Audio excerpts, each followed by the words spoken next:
Well, there's no greater eliminator of offensive sins than making a couple shots. And we had a couple good looks during that stretch again.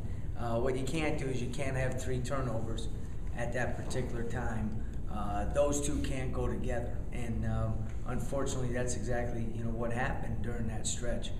We had some good looks at the basket, but then we had the 3 turnovers. And unfortunately, those turnovers led to easy baskets on the other end for Clemson. And so now, even if you don't score, your defense doesn't have a chance to bail you out. And at times, our defense has been able to do that. But it's like in football, it's a pick 6. They get the turnover and they have an easy layup on the other end. Those are things you definitely have to avoid. And I guess also you're going to be looking to cut down on the offensive rebounds by your opponents.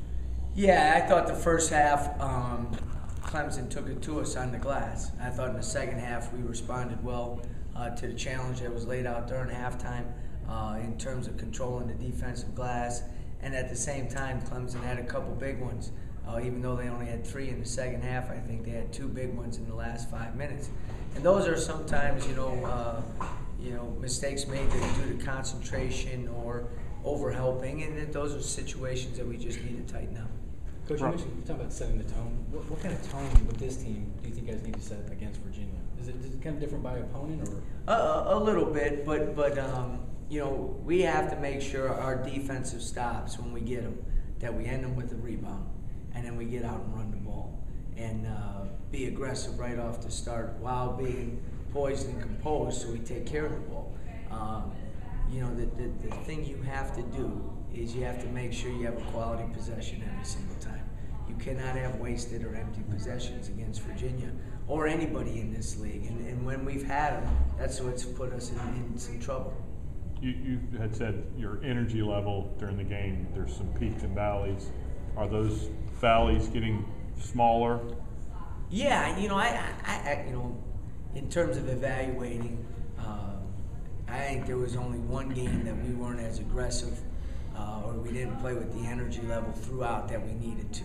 There's always going to be ebbs and flows to games, but you can say a lot and you can pinpoint areas we definitely need to improve in, but this team has done a great job with their energy level and their effort.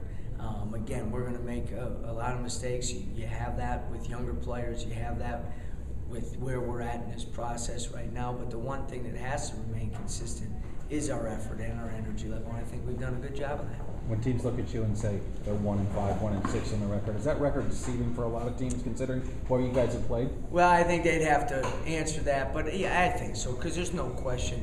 The way we competed the other night on the road in a tough environment, we're a much better team. Unfortunately for our players, for the coaches, for our great supporters, sometimes the tangible evidence with the wins and losses isn't there.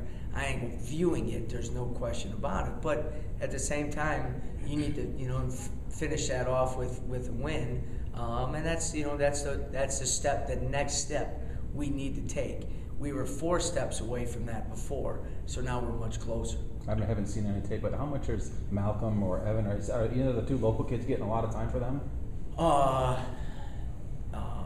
Malcolm Brogdon or he's redshirting. He's redshirting. Brogdon's redshirting. Is he? Okay. And Nolte is starting now for them. He is. And he's done a good job for them. He's their starting 4-man was hurt. They moved him into the 4 spot, and he's a tough matchup at the 4 because of his ability to stretch the defense. And he's had some big games already shooting the basketball. I've always thought he was a tremendous player. He had already committed to Virginia when I had got the job only as a junior. But I thought in this league, over a 4-year career, he had a chance to be an all-league caliber player. You said making those steps, you're getting closer and closer and closer. Is that for younger kids just a learning experience of how to make those steps? A little bit. There's a couple steps along the process. Sometimes you have to learn what causes you to lose before you figure out what you have to do to win. I think our guys are starting to learn that. And then again, as a younger player, you have to realize how important every single possession is. In this league, it's immense. And no offense to high school basketball or AAU basketball, but but I'm not sure young guys grasp that. Maybe their entire freshman year, and then we're trying to speed that process up for those guys. Where if you watch film and you have the 500 or 600 underclassmen in watching film, and you ask them if each one of you made one less mistake, this film we'd be watching would be a win and not a loss. And then the light bulb goes on a little bit, and they start to understand that. At the same time, it's not like they're trying to make those mistakes. You know what I mean? And I think they're disappointed with the result on the other night as well. But the key is, how do you respond, and are you learning and getting better? And I think you're seeing the steps and that progress happen with those younger guys. We do rely on those guys so much. They're not just pieces. And at the same time, that puts a lot of added responsibility on those young shoulders.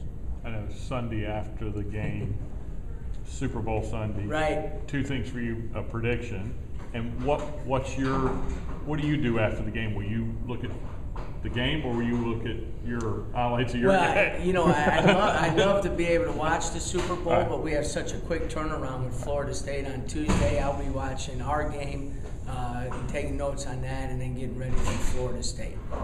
At the same time, during my time at Michigan State, myself and Tom Crane worked together.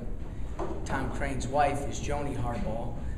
My wife Yvette and Joni are good friends. They text message 3-4 times a day. They follow us, we follow them. So I'm going with a Harbaugh to win the Super Bowl. But here's the only thing. I'm going to go with one, and here's why. Jim played for Chicago Bears. I'm a Bears guy. I met Jim. I haven't met John. Right. So I'm going with the 49ers to win the whole thing. It'd be great. It is a great story if the Ravens win, obviously with Ray Lewis and that whole deal. But I have to go with where there's a greater connection. Somehow, when the 49ers win, I'm going to give the credit to the Chicago Bears.